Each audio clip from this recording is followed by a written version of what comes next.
But needless to say, if Ian stays on course and goes over millions of people in Florida, help will be needed to recover. And those efforts are already well underway from states near and far. From power crews in Arkansas to help here in Hampton Roads, that assistance is arriving in Florida or just outside the state, ready to go if needed. Then at your side's Bianca Holman has more on the help from Hampton Roads. Bianca?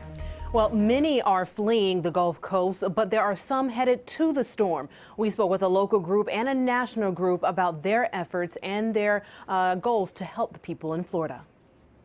A few Red Cross Virginia members have joined the national effort to help those along Florida's Gulf Coast prepare for Hurricane Ian. However, the Red Cross is also monitoring the hurricane's path for any potential storm damage in Virginia. We are in close coordination with the Department of Emergency Management as well as other localities. So if there is any impacts here in the state, we're prepared to respond and deliver resources to those communities who are in need. Along with national groups, Virginia Beach-based Operation Blessing deployed Monday for Florida. Clouds are obviously overhead.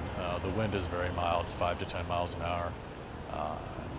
Very little precipitation. So at this time, it looks like most people are just getting ready for when it arrives. They're boarding up windows and doors. Operation Blessing connects with local churches in order to help those with the most need. We have a warehouse in Ocala, Florida, where we maintain certain pieces of equipment and supplies.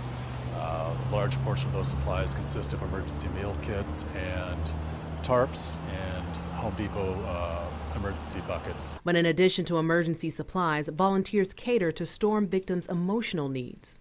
People can feel forgotten or they can feel isolated and alone, but to have somebody sit down and talk to them, let them know that even if they're not with somebody right now, God's always with them and that they can take comfort in that.